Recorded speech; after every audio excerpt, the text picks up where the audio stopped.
where red, yellow, and blue are isn't quite right. On the traditional wheel, yeah.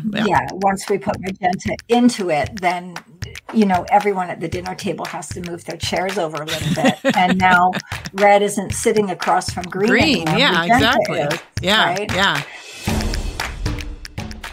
Hello, all my courageously creative and colorful friends out there. Thank you for joining me today on the Sage Arts Podcast. This is Sage, your host, and we are going to join my guest. And I know I haven't had a interview for a while. Sorry about that. Just how things fell into place. I had so many lined up for this year, and then everybody got really busy. But anywho, I have a guest for you today, a color theorist and educator who is going to talk about some of the things that we've already talked about, or that I talked at you about in the previous months about color, but we're going to talk about it in terms of a system that she developed.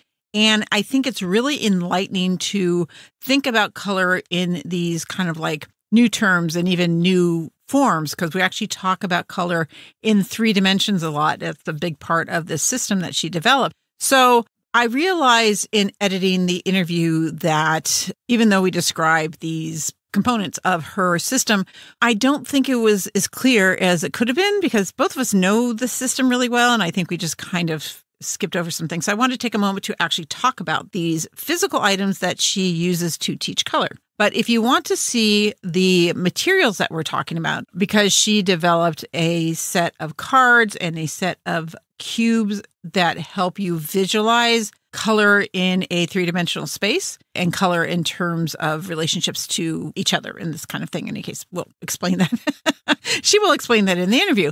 But the cards and cubes you can see on her website at Breakthrough Color, and that's color with a U, so COLOUR. And these links will be in the show notes or description section of wherever you're listening to this from. But if you have a moment, or if you can look at things while you're listening to this podcast, go to thesagearts.com, go to the episode section of the website, go down to episode 57, and you'll find images of the cards and cubes that we're going to be talking about. So you can look at them beforehand or keep the images out and open when you're listening to this. So it'll make a little bit more sense that way. We're visual people, and I know it's hard to actually visualize something that's being auditorially described to you and not something that you've looked at before or are looking at. In any case, let me give you a description of them if you're not able to look at them. The cards and cubes. Now, the cubes are literally like paper cubes that you build if you had the original set. The original sets are no longer available, but Tracy Holmes is working on a new set of cards, and I assume cubes to go with them, that should be available later in 2024. The cubes are a 3D visualization of how all the colors relate to each other. We're going to explain that in there, but it's basically like a Rubik's Cube. She has a set that's 3x3, which is a Rubik's Cube, or there's a 6x6. So there's 6 colors on each edge, and each corner is either a primary color, a secondary color, or white or black.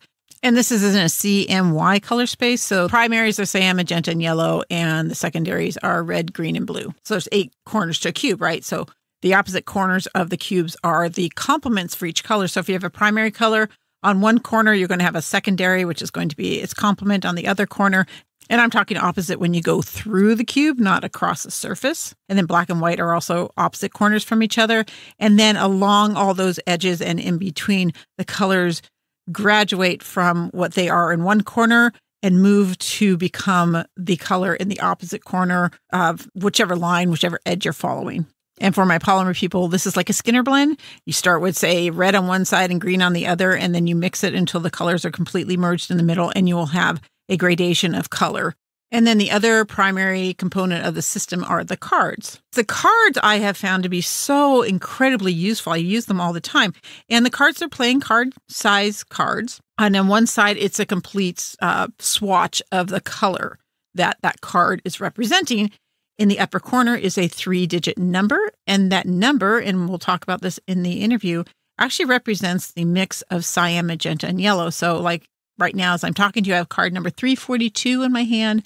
3 stands for 3 portions of cyan, 4 portions of magenta, and 2 portions of yellow. It is a relative thing. It is not a recipe. We're going to talk about that as well, even though I kind of think of them as a recipe.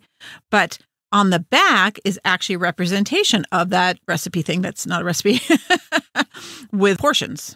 So there's 3 portions of cyan, 4 portions of magenta, 2 portions of yellow on the back of this card. And then there's also a value scale to show you how light or dark it is. So if you had a couple cards together, you could compare this is lighter, this is darker. I mean, you can tell visually a lot of the times, of course, but sometimes it's interesting to actually look how close they are, how different they really are than you think they are. And then there's also numbers. If you work with digital color and you're trying to match colors, they actually have the breakdown for RGB and the hex code.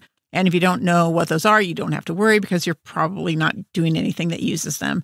There are also a few other things, like there's a base hue cube in the upper right-hand corner of the backside of the cards, and then a few other things. But those are the things we talk about today, primarily the color portioning and the value and the numbers on the card. But in any case, those are the cards and the cubes, and we're going to be talking about them a lot. See if you can look at them visually before the conversation, because I think that will really, really help.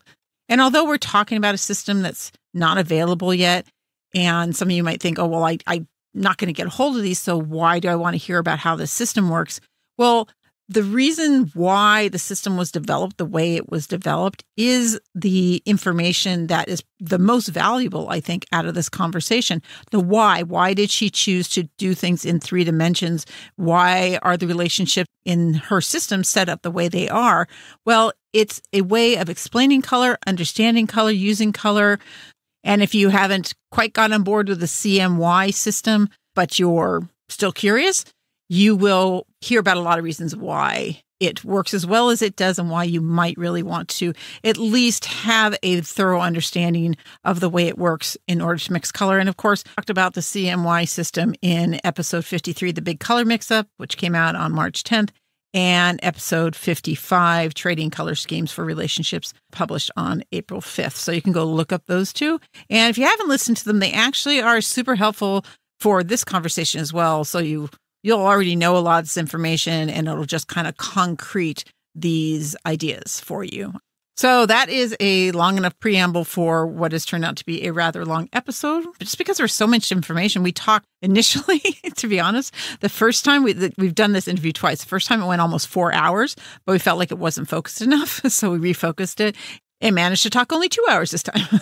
And I've got it down to about an hour of talk time with Tracy, getting to the really succinct information that I think that will help you in your understanding and relationship with color and how you use it as an artist. So without further ado, we are going to motor on over to that actual interview. So my guest today is Tracy Holmes. She's a self-taught color educator and creator of Breakthrough Color, a tools and training for modern color practice, which is kind of a mouthful, but we will get into that. Hi, Tracy. Thanks for joining us. Welcome. Thank you. I am so happy and excited to be here. Yeah, we've been trying to get this done for a little while. We've been going back and forth for months, but first of all, I want to define who you are other than what I just said, because most of my guests are artists and you're not directly an artist, right? No. And in fact, it's funny because whenever I mention that I'm a color educator, people immediately say, oh, what do you do? Meaning they want to know how I manifest my color. Use of color, yeah. Yeah. So, they want fill in the blank medium or material or something. Or they say, what letters do you have behind your name? If you're a color educator, you must be, educated yourself, right? Right. And I'm kind of neither of those things, which is interesting because you would think that would make me just about the least qualified person right. to be a color educator. But I do kind of think, no, I don't think, I know there is a lot of creativity and process in exploring color in and of itself. Yeah. So I don't consider my work to be solely pedantic or theoretical or whatever. Yeah. I have as much fun in my little color space with my own color tools that just happen to be, like I said, the colors themselves. You enjoy color for the sake of color. Yeah, I think part of why it's so much fun for me is because for so long I didn't get it. Yeah. I didn't understand it. I didn't need to, but I also thought, well, shouldn't I? Well, you didn't need to, but your partner, Dan Cormier, Yes, is a huge artist. Yeah, I do have, a front row seat Right. in working close to someone who uses color in his work all the time, and also always had kind of a natural affinity for it and Right. intuitive comfort with color palettes and mixing colors and telling stories with colors and all of that stuff. And, maybe that was indirectly part of why I felt even more sort of excluded from how come this is so easy for you and not for me. Not that everyone needs to be able to manifest it in the way that Dan does, but it piqued your curiosity. It did. And it always felt that something as fundamental as color should be easily understandable by anyone. Right. In the same way that sometimes people say to me, oh, you teach color. That's interesting. Well, I'm not an artist. I don't need to know that. Yeah. Why would I need to know about color? And I say, why would you need to know how to read? And not everybody who learns how to read or spell or speak becomes a great novelist. Yeah. Or it's just a language that helps us communicate with others. And I think that color is parallel to that. It's just a different kind of language, but I believe it's as fundamental or as important for anyone to just sort of enhance our lives. We're blessed with these eyes that can see. So much, yeah. And artists also need an audience. So you're either the artist or you're the one looking at the art. Yeah, absolutely. So you don't create visually yourself at all right now? No, I mean, I love making all the little infographics and, things that I make to help explain or give examples of my system and show people, how colors work and play well together and things. And I have, art materials all around me that are more for fashion than function. And in the same way that they're handy to have and I'll dabble with them, but I don't use them to teach color. Yeah, right. We will get into that, but let's get to know you a little better. We're going to do some fun questions. Sure. Because they're fun. So, well, first of all, now, do you have any other passions besides your work that you think helps define who you are? It's pretty all-encompassing, I'm going to be honest. I continue to be surprised by how much it continues to surprise me. Oh, yeah. It's a system that is very math-based, but I will say I almost failed high school math like twice. Don't let that scare you. But it's more like patterns and puzzles. Right, and exactly. Why does this happen this way? And what if I did this? And even in the code system and the structural aspects of the geometry of breakthrough color, I'm still discovering things as if I didn't create it in the first place. And it's one of those things that the more you know about something, the more that you know nothing. Because there's just, especially something like this, because color, people think, oh, color, there's like hue, and there's like if it's dark or light or neutral or not. Yeah. And it's so much more. And I've done this before. I did it on the blog, I did in the magazines, and it's just so in depth. So it's just all consuming for you, it sounds like. Well, I have 2 dogs and I do yoga every morning, and I like to, look in the fridge and make some magical meal with what's available, Nice. So I mean, some pretty standard things, but I think mostly right now, and maybe it's because I came to this kind of later in life. And so I'm catching up, I'm making up for all the time I didn't get it. Yeah. And wanting to continue to go into it and interpret back out again and make sure that I share this with as many people as possible so they can have the kinds of breakthroughs that I've had and be more equipped to make color a more important part of their lives. Yeah, that's great. Okay, so you brought up you like to open the fridge and make magical meals. So I have this question I like to ask people. What is your favorite guilty pleasure food? I know you were going to ask this because I've heard you ask others. So there's a lot of answers, but I love to go to the movies and get a bucket of popcorn and a bag of goodies. Now, goodies, I think maybe in some places they're like called Good and Plenty or something. Good and Plenty is, Good and Plenty licorice? Yeah, it's a licorice sort of pellet, candy coated, right? So I would dump the bag of goodies into the popcorn. Yeah.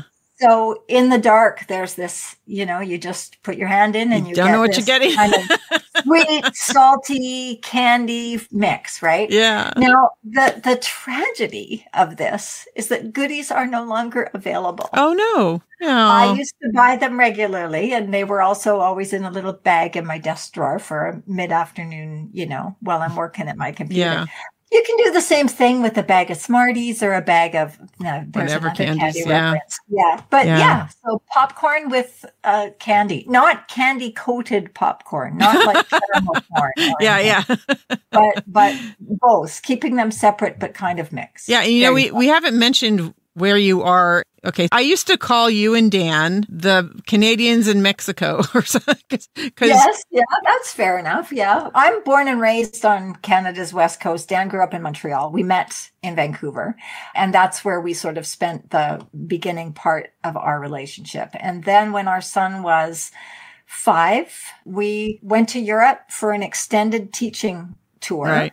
And we were away long enough that it coincided with us sort of planning to move anyway. So we put everything in storage to do this 3-month Europe trip, intending that when we returned, we would just look for a new place rather than, pay rent for somewhere we weren't using. And also we thought on the way back, we would stop in Montreal and spend some time with his parents. Mm-hmm. While we were in Montreal after this trip, we got kind of an out of the blue email from a friend who was living part-time, almost full-time in this little beach town in Mexico, and said, someone I know is looking for house sitters for 6 months.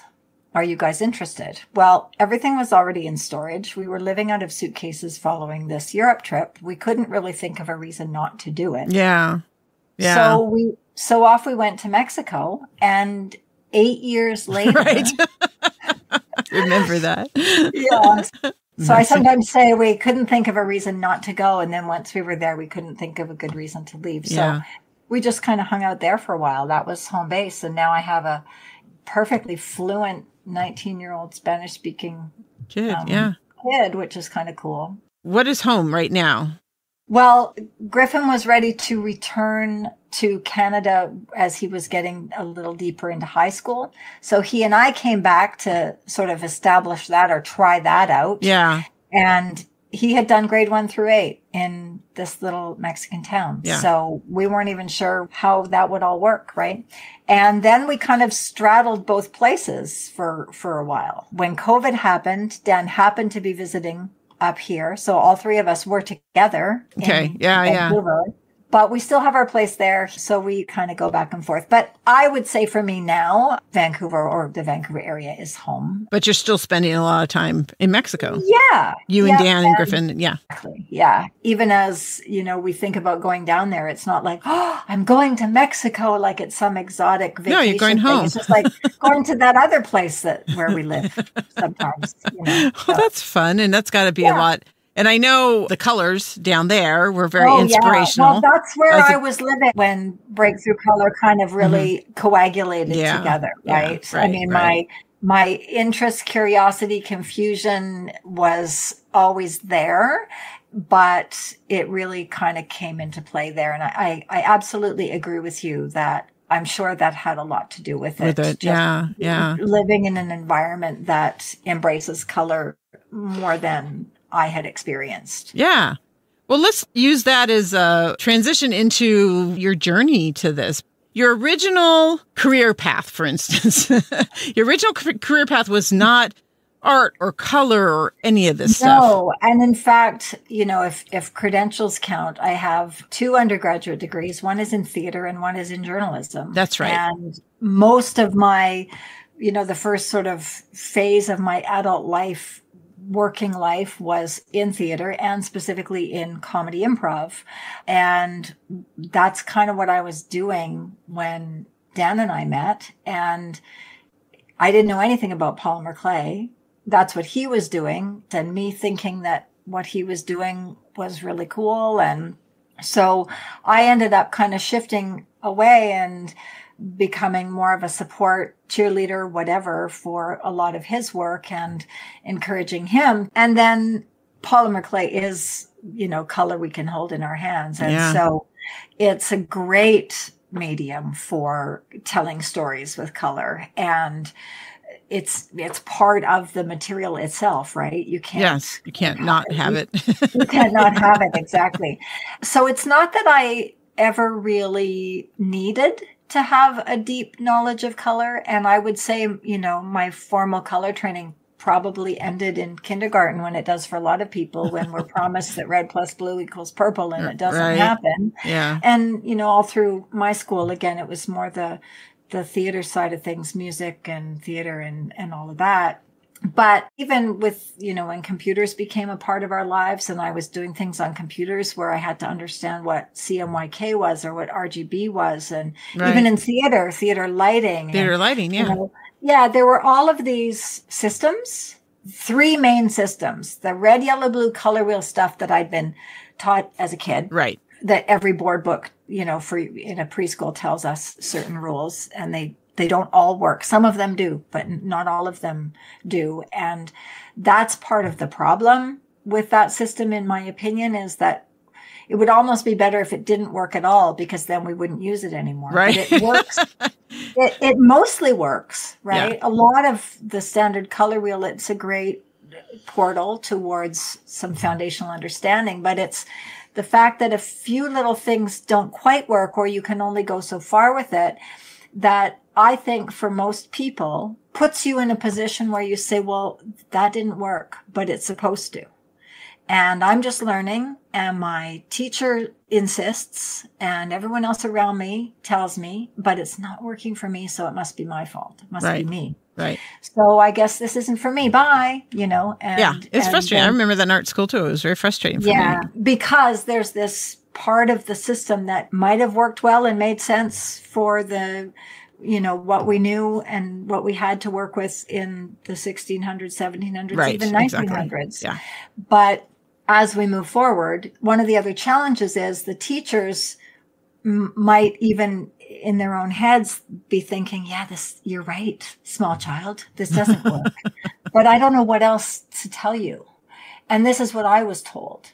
So go outside and play. Yeah. But it's because they had the one pigment method before we have now the ability to make color chemically. Exactly. Yeah. So the materials had limitations. I also think, that the study of color there's the science side and the study of color as light. And then there's the sort of real world side, the study of color as pigments. Right. And you can't have one without the other. And yet the light side, the RGB kind of system, didn't mesh with the red, yellow, blue system. Right. And so that was my first biggest clue to sort of say, they just should. Like there's something that I am intuitively believing, fundamentally believing that these two things should fit better. Then when I learned about CMY, they fit. CMY and RGB fit. And then I started to think, okay, so I'm going to just forget about the red, yellow, blue thing. It never worked for me in the first place. So I'm just going to ignore that and see what else I can discover. And I think the other thing that happened, and again, disclaimer, I am not a color historian and I don't claim to be, but here's my take on it. Newton puts this prism in his window.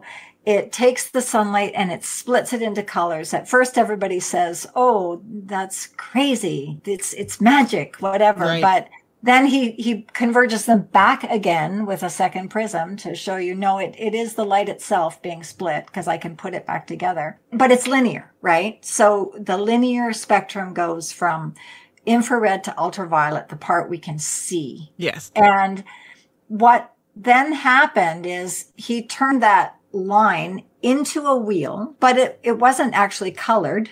It was just words and spaces. So when he says this is blue, what blue is he describing? The word that he's using, what does it relate to, etc. I always tell my students, imagine that spectrum is, instead of just sort of turning it around on itself and connecting the red end with the blue end or the ultraviolet with the infrared, right, and butting them up against one another, what should have happened and what must happen is that those two ends overlap the same way that the rest of the colors overlap when they're in a line. But if you just butt them up against each other, then you think that there's a color missing, right? There's that the overlapping is missing, and that's magenta. That was sort of one of the ways that I kind of think it went wrong, is because the circle only included the rainbow colors. So I think the rainbow is a lovely thing to use to engage young minds and teach them about color, as long as you are teaching about color as light.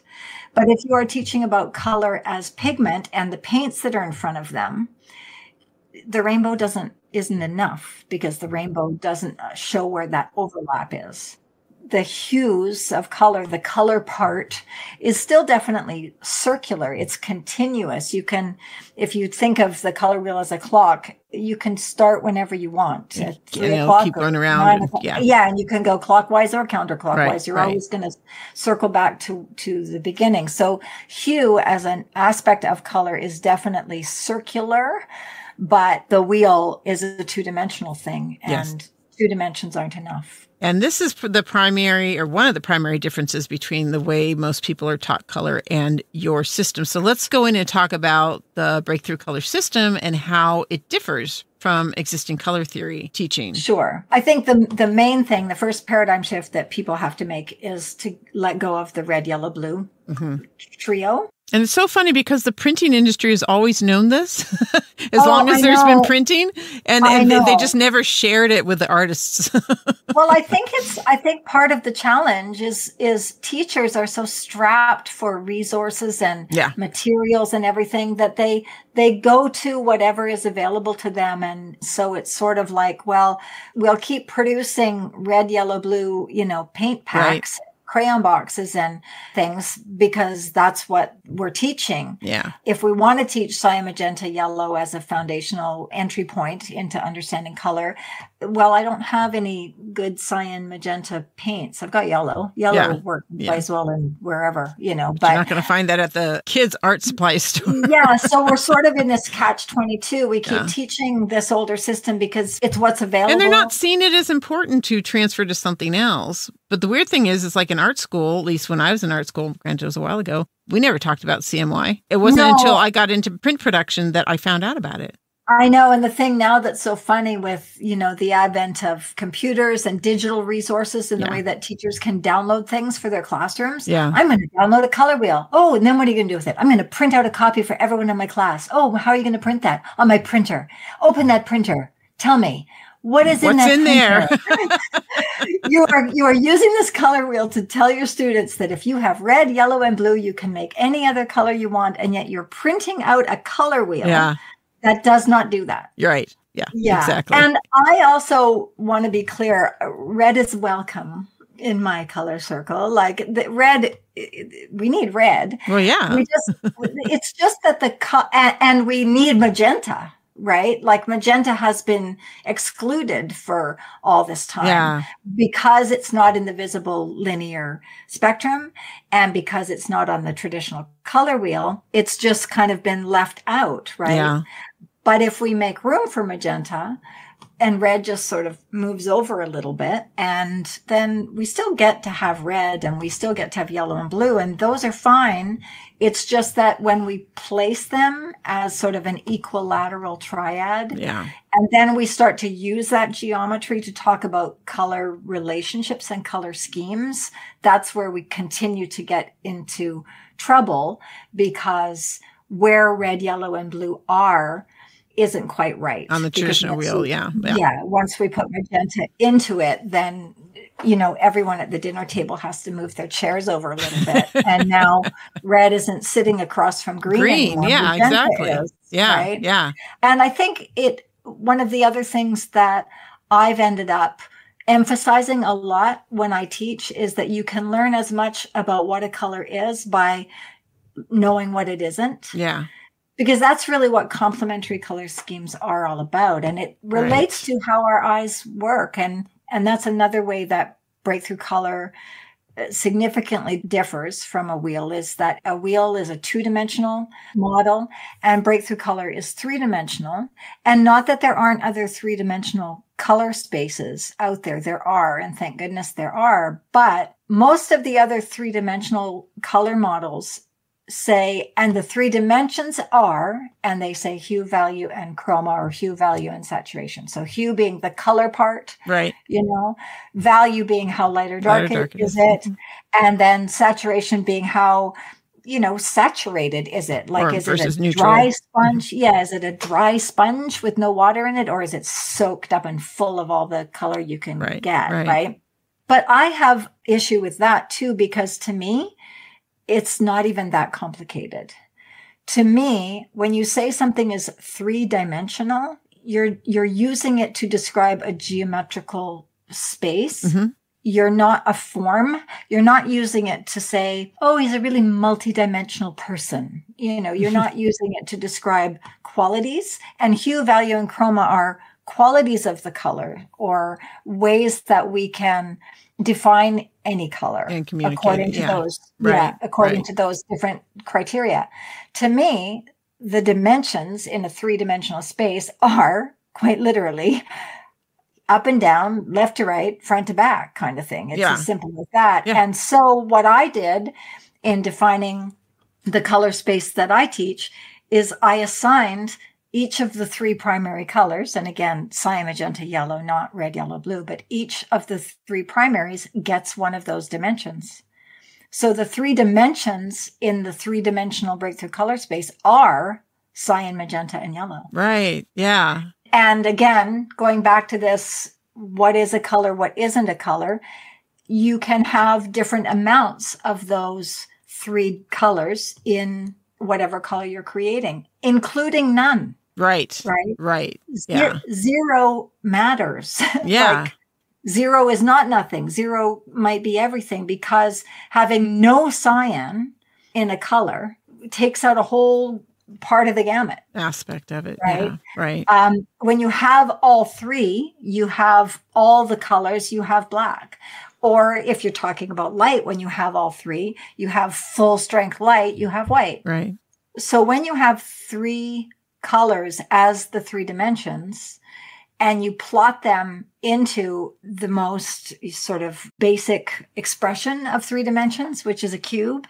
If you think of a graph, that's like two axes, you go X and Y. up X and Y. But then if you come up off the page into Z, those are the three directions that you can travel in the cube. Right. If you pictured a room, like a square, empty room with a white floor, white walls, and white ceiling, and you're just in this room.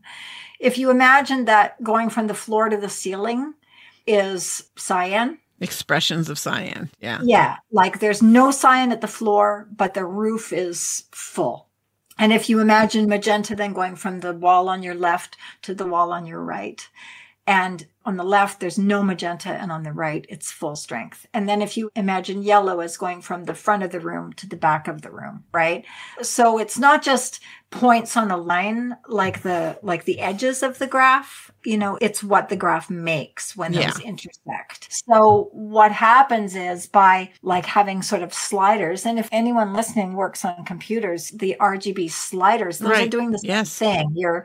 You're taking three different things and giving each of them its own individual empty to full kind of amount. Proportion, yeah. Yeah. But when you have two, like when we say red plus yellow equals orange, those are just two dimensions, like two ingredients working together. It's when you add the third one that things start to get more complex, in my opinion, more interesting, and unfortunately, also more muddy. When we say, I always end up making mud. It's like, that's only a bad thing, because that's not where you want it to go. If it's not where you want to go. Yeah. Yeah. Right. But mud, quote unquote, the more muted, more complex 3-ingredient colors are really the colors that everybody loves. And they're also like 99.9% of the colors we actually see.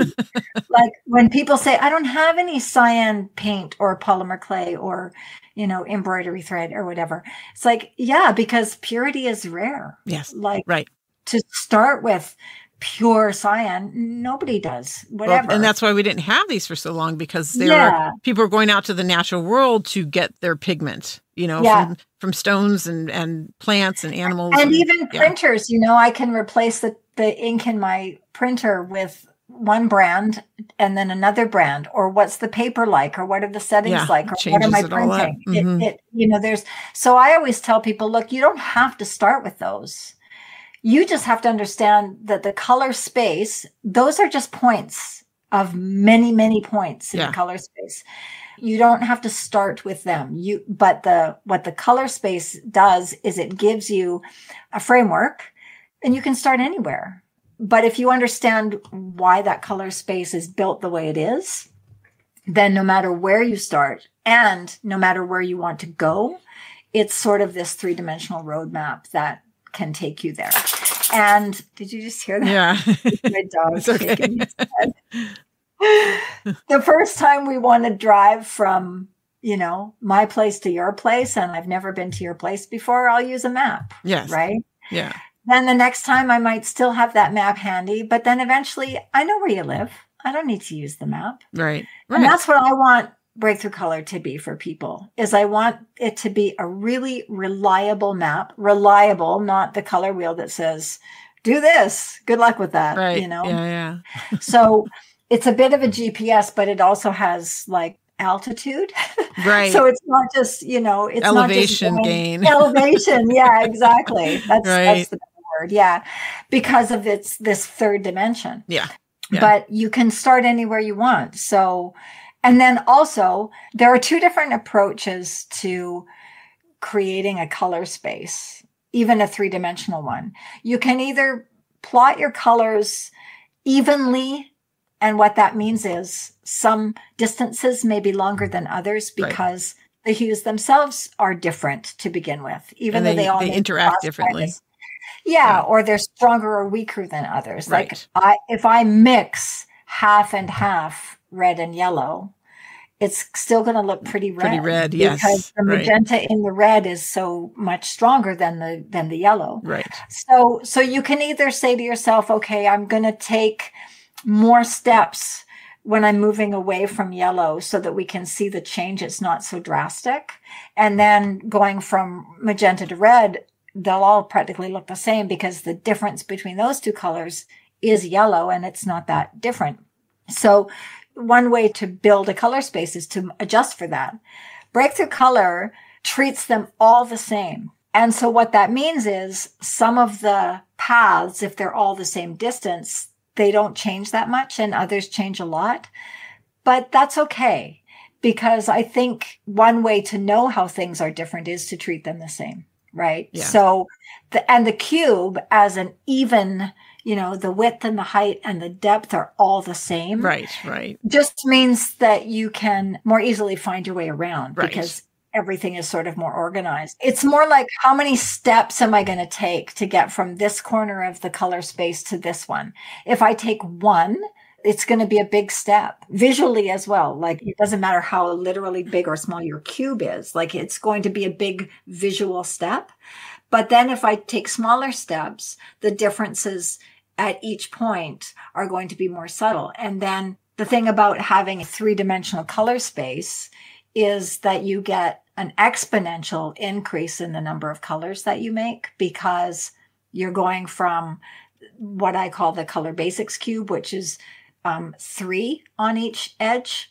Then it's 3 times 3 times 3. You get 27 colors in that space. Right. In a color wheel, you can start with 3 primaries, then you get 3 secondaries, and then you get 6 tertiaries. So you get a stream of 12 hues. Yeah. And we should mention that when you're talking about the 3x3, it's a cube. You only see it from the outside, but interiorly, or because you have those single little cubes. With cubes together, you could see them all inside.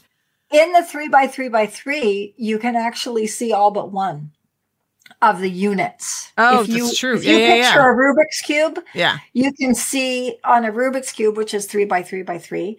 But if you saw it as 27 cubes, you would see all of them except the one in the middle. Right. But as soon as you get to a bigger cube, a 4x4, or the biggest one that I teach with, which is a 6x6x6, suddenly you have 216 colors in that color space, but close to half are inside. So that's when the dimensions get interesting, because I say there's the front side, the back side, the left side, the right side, the top side, the bottom side, and the inside. Yeah. You know, and the inside is where you're going to see and find and make all the colors that have a little bit of all three of each, that have neutral bases. And that's why they get muddy, quote unquote. They get muted because the primaries are overlapping each other and canceling each other out, and they're not all able to shine on their own and be bright and vibrant like we're used to seeing in the sort of outer perimeter of a color wheel. A color wheel. Right. Yeah, exactly. But if we know what they are, if we know where they're from and where they're going, so many times I've shown students a kind of muted, muddy color, and they're like, ugh, they're not really excited about it. Yeah. Then later on, I'll show them a color flow or a color palette or color scheme, and that color's in there. And then I'll pull that color out again and I'll say, yeah, what do you think of this one? Oh, I love that. Yeah. I love that color. Context is everything. It is about context, and it is about the origins of it and where else it could go. And when a muted color, a more neutralized muted color is next to its base hue, we can see that color more. You know, we can see it in there, you know, so that's fun too. So I think we're seeing the difference between the traditional system that we all learned as little kids and the system like what you have is that we are, for one, as artists, color mixing is going to be a lot easier, a lot more successful because you're actually using the true primaries of the pigmented world, right? Mm-hmm. And then I thought it would be an interesting conversation to also talk about the development of color palettes, because color palettes are something I think most artists find tricky, like trying to decide what works together, why. Most people just put colors together and go, oh, that looks good. Mm-hmm. These look good. These look, you know, and in certain mediums, like polymer, for instance, being able to plan a color palette and pre-mix can be really advantageous to the workflow. Yeah. So your system, what do you think about your system will help in terms of developing color palettes? Well, I think that, first of all, being that there's two sort of parallel parts to it. One is the cube, which is the definitive, every color has its place, and it is where it must be because of what it is, not because I've decided or anyone else has decided. So it's the framework, it's the roadmap, it's the GPS. But how does it tell somebody about the relationship so that they can develop a palette? Because, you know, the palettes are about the relationships of the colors for the work, right? Exactly. Yeah. In the same way that a color wheel is supposed to, which is with sort of the geometry of it, right? Yeah. And the fact that if I am looking at a color cube and I find a particular color, and maybe I find it on the cube because I have it on my workspace, or it's a color that a client wants me to use, or it's a color that I like. And I want to know, okay, what colors are close to it? What colors are related to it? Like what's its, you know, mom and dad and its sister and maybe its cousin, like literally kind of related because of the ingredients. What colors have something in common with it, but are also then unique in other ways. So, you know, I use that analogy like friends or people in a club, you know, to describe what traditional color theory calls a triadic color scheme. Like even if we think of the primary, cyan, magenta, and yellow are a triad, they have nothing in common with the other.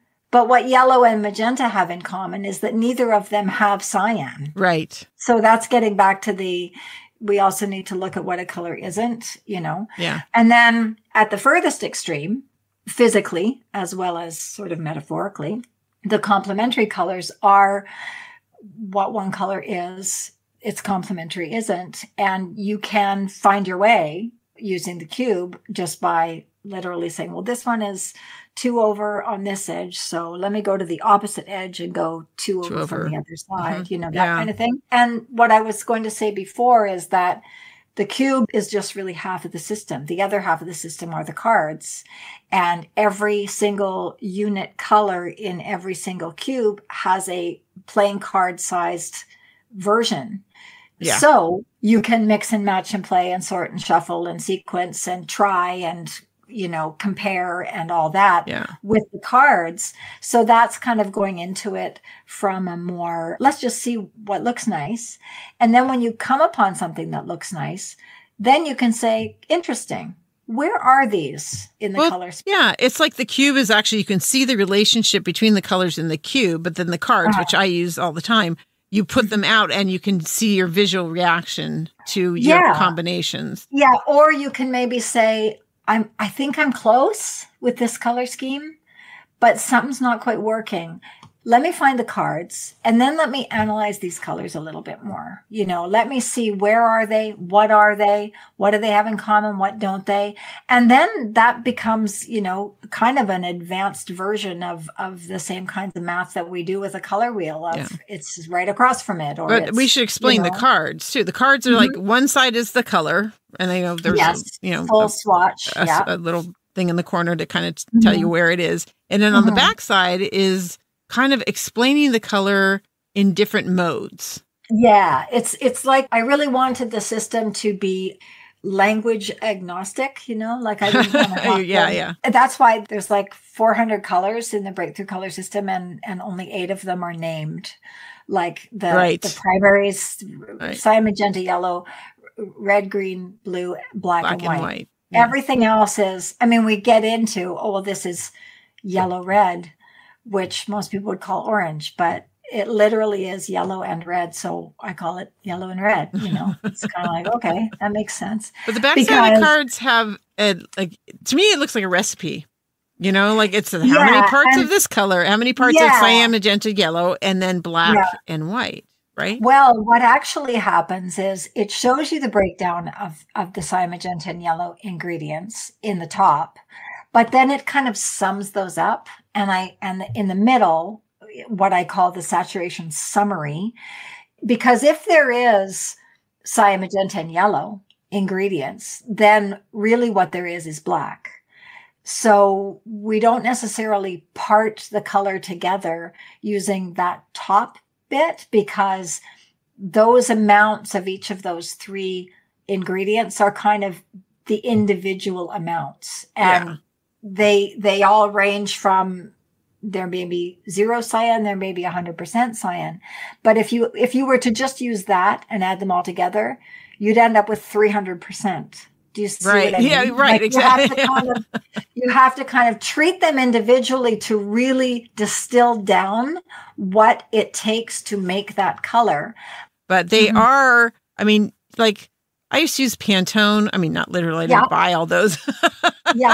But as a graphic designer, I had to use some of that stuff.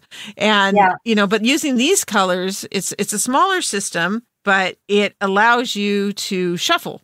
It allows you to have it in your hand and move them around and quickly, because looking at a cube, which is wonderful for the relationship, is hard to visualize them next to each other because our eyes do something different to it when they're next to each other. Well, that's one of my big problems with the color wheel as a tool too, because the first thing I would say if I was using a color wheel is cut it up. Yeah, because they're all right next to each other and our eyes change things that are next to each other. Yeah. Well, and once you cut it up, of course, then you don't have the reference for where they go. So yeah, exactly. You go to the cube when you need to sort of literally see where things are in the color space, but then you go to the cards when you want to take the ones that you just want to focus on and work with and play around with them.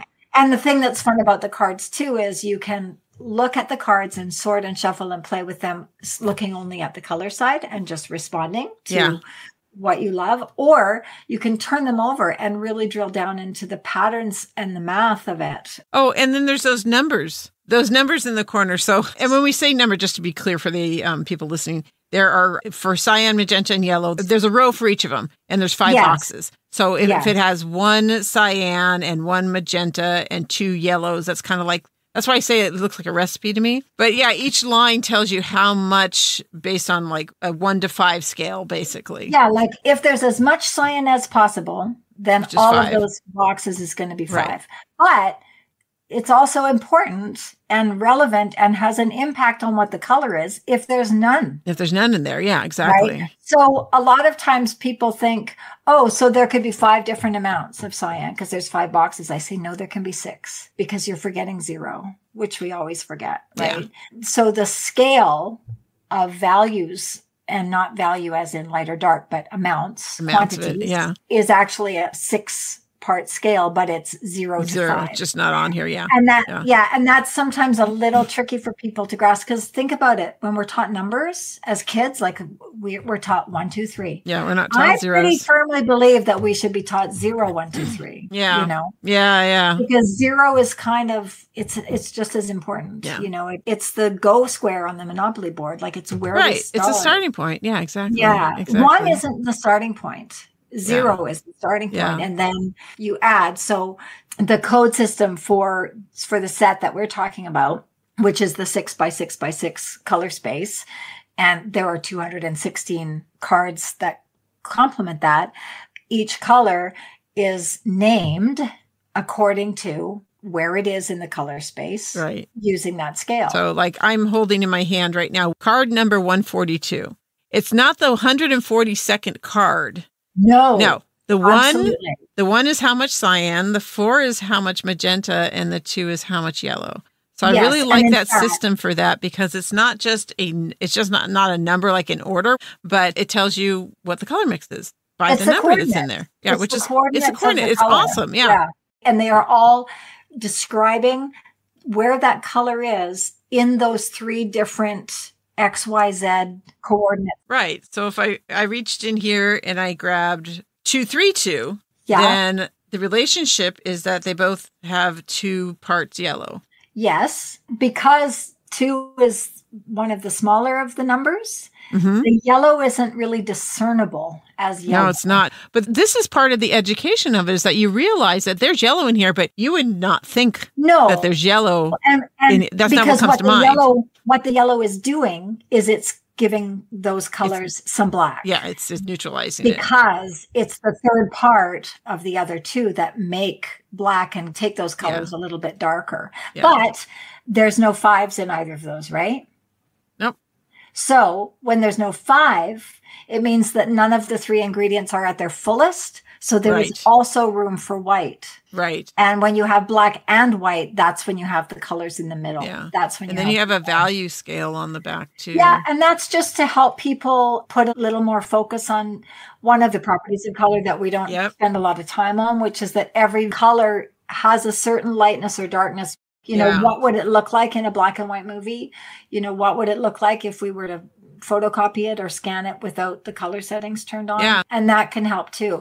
Yeah. And, this has got me thinking, there's this guy on Instagram that Brett's been watching who puts down patches of paint, blobs of paint, and says, what color do you think this is going to be? And then he mixes it. Yeah. So you kind of try to guess beforehand. And paint pigment can be very difficult depending on what kind of paint they're using. Yep. So some paint has an undertone, which just means when you spread them out thinner, the color is different than what they call the mass tone when it's thicker. Yeah. And then there are other paints that are basically the same color no matter how thin or thick they're laid on. So that can be kind of tricky, plus how much he uses of them. That's why I'm reluctant to tell people that these are recipe cards, because it depends what your ingredients are, right? In the same way that if I'm following an actual recipe in the kitchen, right? I open up my Joy of Cooking or something and I decide I'm going to make something. If the quality of my vanilla is like perfect, just glorious vanilla, and then I make exactly the same recipe, but I use, no-name brand vanilla flavored extract. Plain wrap from the store, Same ingredient. Yeah. And I put a teaspoon of each into my recipe. I'm going to get different results. Right. So recipes are useful to a point. But one of the things that I think is useful is that the system actually isn't lying to you. No. Right? The way that a color wheel that promises purple as a mix of red and blue is lying to you. You don't get that purple. Yeah. No. Yeah.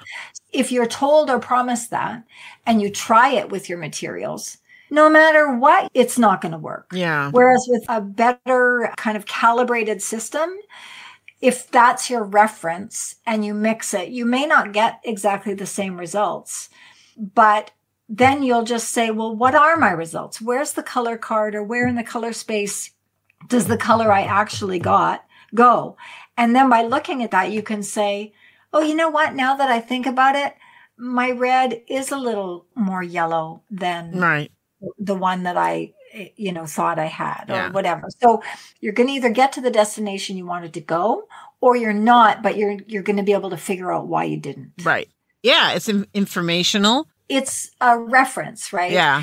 The other thing, most like a color wheel or standard color theory, in talking about complementary colors, the examples are always with the pure hues, right? Right. Like they'll say, that this hue is directly opposite this hue. A hue is complementary, a pure hue, like a color without any white or black or both. Its complementary color will also be a pure hue. Right. But if you have a shade, a very darker hued color, its true complementary is going to be a tint. Yeah, with white in it. Yeah. Right? Because everything one color is, its complementary isn't. So if there's black in your one color, then there can't be black. And in fact, there has to be the empty space of white to make it a true complementary. Now, that doesn't mean that you can't then say, no, I want complementary colors, but overall, I want them all to be shades. That's the other thing that I do with color schemes and color palettes is rather than rely solely on the traditional terms like analogous, monochromatic, triadic, quadratic, complementary, split complementary, all of those. Yeah. I like to say, is it linear, radial, or circular? Oh, wow.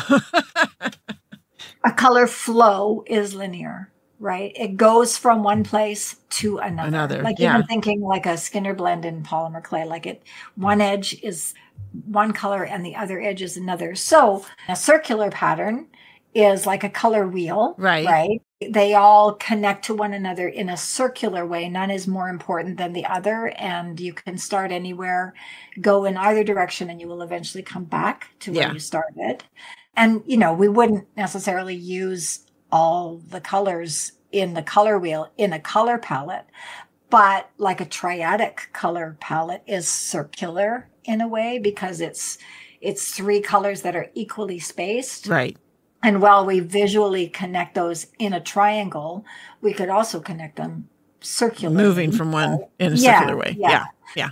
And then the radial palettes, I think, are one of the most interesting ones and actually one of the easiest to experiment with and explore. Of course, picture a radial palette where white is the hub and then the hues are the ends of the spokes. Everything's radiating out from white, right? So any color can be the hub color. Mm-hmm. So you could be in your studio with your paint or your polymer or whatever, and you could say, I really like this color, but it's kind of screaming at me. It's a bit too saturated. It's a bit too obviously insert brand name here, right? But I do like it. So I'm going to make it my hub, and then I'm going to find 5 or 6 or 10 other colors, including white and black, their colors, maybe, or scraps or whatever. And I'm going to put a little bit of that hub color in all of them. Right. Or I'm going to put a lot of that hub color in all of them.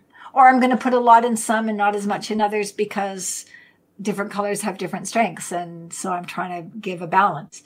But the point being that suddenly, even though you may have started with a disparate collection of scraps or the last bit in a tube or the end of a package, you can make a cohesive palette because you're putting a hub common ingredient in everything and all the colors radiate out from that. Yeah. And you might never actually use the hub color itself in the palette. It just becomes the commonality. And that was actually one of the things I was going to ask you. Yeah, do you have any tips on how easily to make a palette? Well, there you go. So you pick some colors, you add the one commonality, because that's the thing that makes a color palette work, makes a color scheme work, is that there is something in common between all the colors to make them related.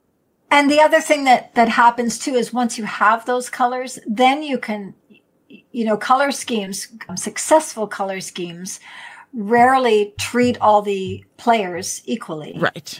Just like, there's going to be a star of the show and then there's going to be supporting characters. Mm-hmm. So same with a complementary color, you would very rarely and probably not successfully use that, light yellow that you pulled and the darker blue that you pulled. Those are two complementary colors, but you're not going to use them equally. Right. You're going to say, it's going to be mostly dark blue. And then there's going to be this little pop of yellow. Yeah. Because if they're equal, they're just fighting. Yeah. Right. You could do that if you're trying to build tension. Yes, absolutely.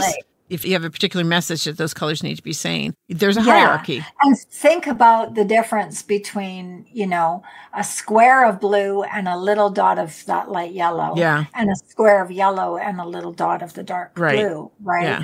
The other thing too is that you could use those two colors equally, but they wouldn't visually appear equal because of the strength of darkness or the strength of the blue hue versus the weakness or the submissiveness of that's a good word, yeah. the lighter yellow and the white that's tinting it, right? Well, it literally feels lighter visually where the dark feels heavier, right? And I think ultimately my advice to anyone who's sort of struggling with color schemes is learn the rules with reliable tools and resources, and then go ahead and break them. But do that intentionally and know why you're doing it. Not just saying, I love this color scheme. I have no idea how I got it, and I'll probably never be able to get something this nice again. Right. That works once, right? But to be able to make it work over and over again.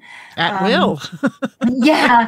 Yeah. I always say to people who confess to being intimidated by color or confused by color, or they don't have any confidence, or, they feel excluded by color, I always say, look, it's not your fault. It's not your fault. Right. Because probably you were taught it with the faulty system. But secondly, you just don't have enough to choose from. If I taught you the alphabet and then eventually taught you how to put those letters together to make words and put those words together to make sentences and phrases and paragraphs in the great novel, right? That's what happens. You only start with the set, but it's a good set, and you start to know what works and what doesn't. Right. But then if I said to the next person, here's your alphabet. It's missing a vowel and it's missing 4 consonants. Good luck with that. Yeah. Right. Or I tell you that 1 + 2 = 4. And no matter how hard you try, it always seems to equal 3 to you, but somebody told you it equaled 4. And you're either going to work around that, ignore that part of the color spectrum, or you're going to walk away and think, I can't do it. Yeah, and be frustrated. Exactly. To me, the very first step in color literacy is awareness. Just look. Right. Just look at them. Yeah. Just look at them. Yeah. Second step is take the colors you've noticed and find samples of them in your studio. Look in your closet, look in your fridge, go to the library, go to a gallery, look in your garden. Just see if you can find that color. There's color inspiration everywhere. Just to find it and to see what else it works with, in your opinion. Again, there are rules. I could tell you exactly, like sort of from a visual perception, what works and what doesn't. But, just start to notice more about the connections between the colors. Yeah. And then double check that with a system that will tell you. You think it's right next door. You think it has blue in it. You think it's light, but is it just white that's making it light, or is it white, but there's also black? And that's why it's not as fresh as a pure vibrant, sort of pastel tint might be. And then the more you look and the more you find, then make. That's the next step. Yes. Is then make something with what you've learned, with your increased vocabulary, right? Yeah. I can't write a novel if my alphabet is incomplete. Yeah. Or if I haven't already learned words. I'll only be able to play certain songs if I have a toy piano instead of a grand instead of a full, exactly.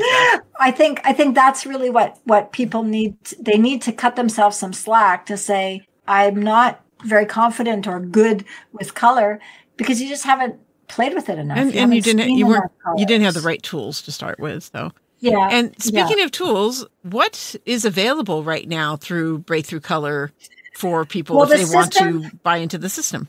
Or you're just basically you're ramping up to this new and version, so now and always really in general, I think the best way to stay in touch with what's available, because sometimes, like I did something last fall where I made things available to my subscribers only, right? Yeah. So just telling me how to reach you, like, subscribing to my mailing list or following me on social, on Instagram or whatever, just so you're in touch with what I have going on and what I have coming up. Yeah. I also sometimes will want to test new things, right? Yeah. And may want to do that with a group of people who are already in my world.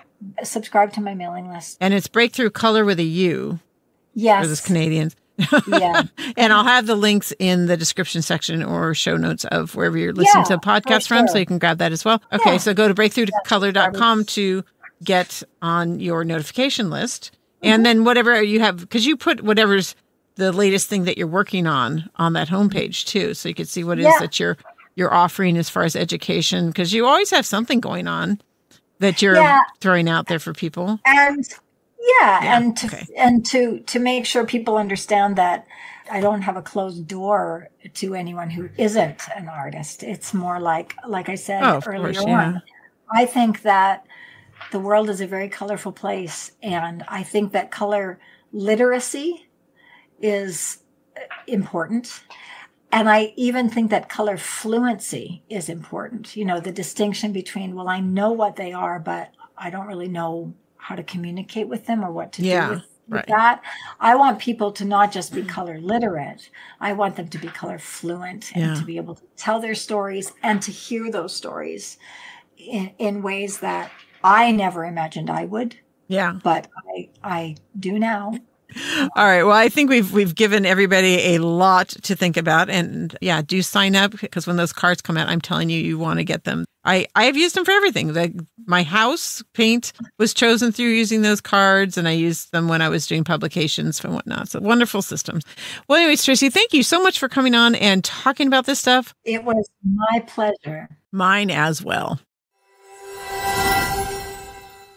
Okay, so I hope, even though that's a very visual kind of conversation, the subject matter especially, I hope you got a lot out of it and really are starting to see that the complexities of color and the way you think about them, the way you're going to learn about them, can really be well supported by some of the tools that are out there. I happen to think Tracy's is one of the best. But I think the takeaway here really is that you need to be able to think of color not in terms of just the color wheel, but that there is so much more. Like if you get a color wheel, one of the complex color wheels, like the one that I sell on 10thmusearts.com, it's got the standard, well, it's not standard, it's a CMY color wheel with gradations in the center showing how the colors may change going from whatever the primary hue is or secondary hue is over to its complement. And then on the back side, there is a showing of shades and tints, because when you're looking at a wheel, you don't have any other way to show that all in one piece, that the way these colors can change or shift or be shifted by not just mixing the complement, is which the standard color wheel might be able to do, but also by adding white or black or both or all of them, complements and white and black. So remember when I said there's this thing about when you get to know something well enough, you start to understand that you know nothing, or to quote it correctly, it's to know is to know that you know nothing. That is the meaning of true knowledge. That is a quote by Socrates. And it's one that's always stuck with me, because there are many things that you think are fairly simple or straightforward, and then you get into them and you realize the more knowledge you gain, the more you understand the complexities of what you're dealing with. And color is really one of those. I could literally spend the whole year on color as a design element every month.